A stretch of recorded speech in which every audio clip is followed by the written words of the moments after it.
Late Sunday night, October 8th, 1871. Chapter 42. Stampede of the Prisoners.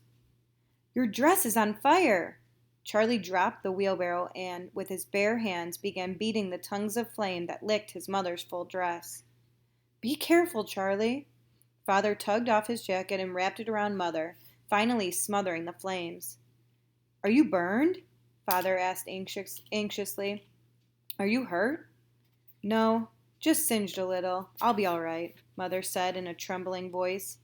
Did you burn your hands, Charlie? Not badly, but Justin saw that he cringed when he took hold of the wheelbarrow again. Even though the fire's still behind us, the sparks and flames are blowing in the wind, Father said, so watch out for sparks on your clothing. More fires are starting everywhere with this gale. Claire pointed to a building where dark smoke had suddenly burst into flames. We've got to get to the lake, Charlie suggested. The fire will have to stop once it reaches shoreline. Sure, it'll stop when it gets to the water, but we can be driven into the lake, Father said. We'd be safer heading across the river. As they continued their flight, hundreds of people crowded the streets. Where are my children? A woman screamed. I can't find them. When they approached the Methodist church, Claire heaved a sigh of relief. It was still unharmed, although the roof of the parish house was smoldering. I'm going for TikTok, Justin yelled over the chaos as he raced to the barn in the rear of the parish house. Charlie, help me open the door, he called to his brother. Charlie set the wheelbarrow down and followed Justin to the barn. Help me lift the board that's holding it closed, Justin hollered. Charlie looked at his hands and shook his head. My hands are blistering, he said, but he took one end of the board and lifted it. Once the door fell open, TikTok came running out. Here, here, TikTok, Justin said, grabbing her. She's frightened of the fire and the noise. Charlie found the broken clothesline and tied it to the goat's collar. Where's the family? Claire was clinging to Forrest, who had appeared from the side of the church. Please come away with us, she begged. Down to the river or the lake. No, I can't leave. One of my parishioners, Mr. Haskell over there, says he can save the church if he can keep the roof and steeple wet. He's going to climb up, and we'll have a pulley of water from the well. Those men are helping. He pointed to a group of men who were pumping water into the pails. Darling, you must get away now, he said to Claire. Get to the water where you'll be safe. I don't want to leave you. You must leave now.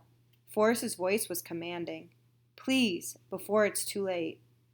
The fire's still roaring, Mother said as she looked up at the smoldering garnet sky. Why haven't they put it out? There aren't enough men or horses in the world that could put this fire out. Look at the skyline, Charlie said.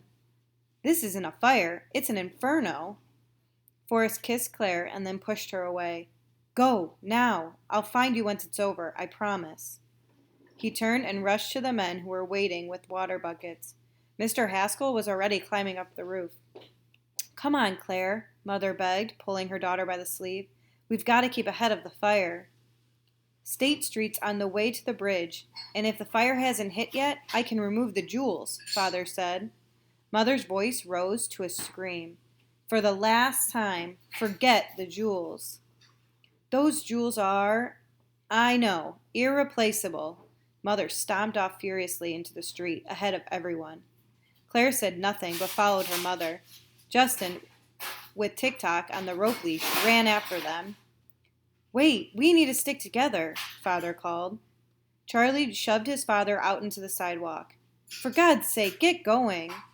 For a moment, even in the midst of terror, Charlie's words to his father shocked Justin. But there was no time to think about good manners. Where are you, Mother? Justin called as they became swallowed up in the streets that were overrun with shoving, screaming people. Wild-eyed horses reared and their wagons tipped over.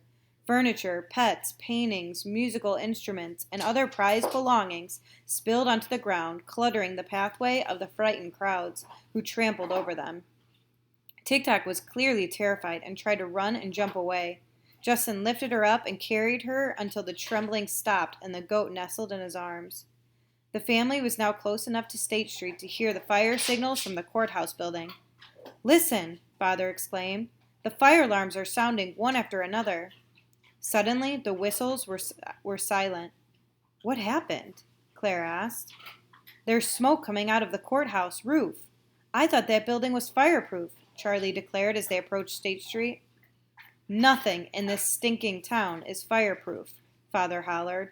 It's all wood, with fake stone facades and brick. Ugh, sorry. That's where the fire alarms sound, Mother said. And now that the courthouse is on fire, the alarms are burned out. What about the prisoners? Claire asked. The jail is in the courthouse. They'll burn to death in there. There's your answer. Mother pointed to a stream of men in striped prison suits who raced out of the building, then broke into different directions, darting down the street, laughing and cheering. We're free, they yelled. Break into the saloons and we'll celebrate. One man grabbed a chair that had been left behind in the street and smashed it. Grabbing a broken chair leg, he ran into the department store in a nearby building, broke the front display windows, then climbed through the broken glass. Outside a music store, a piano stood where someone had tried to save it. A prisoner jumped on the keyboard, then leaped to the top of the expensive instrument and waved his arms. This fire is a blessing from heaven for the poor among us. Grab whatever you want. He jumped off the piano, kicked down the door of a nearby store, and disappeared inside. In a moment, he emerged with his arms full of clothing. A woman whom Justin had seen in the crowd suddenly broke away and headed to an expensive fabric store across the road. Others followed her. Two men were hiding inside, blocked their way. You can't come in here like thieves.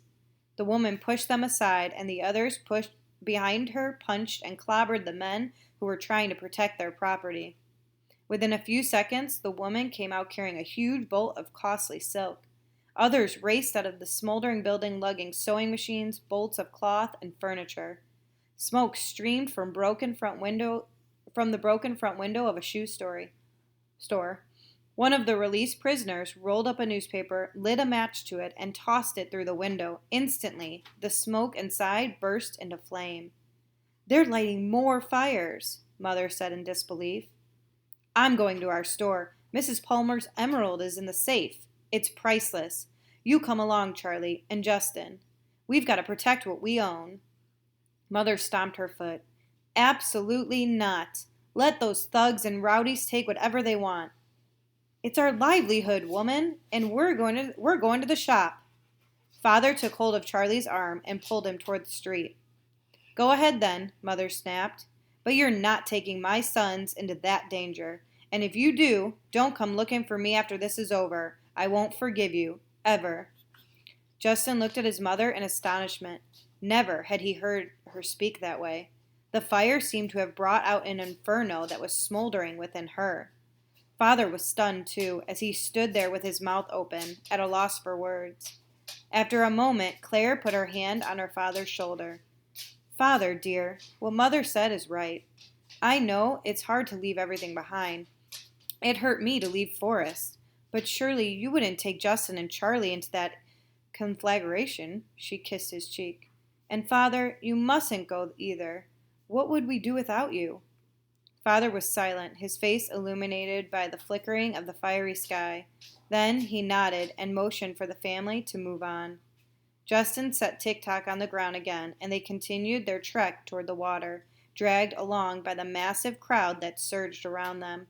He wondered about Poppy. Where are you, Poppy? Are you safe?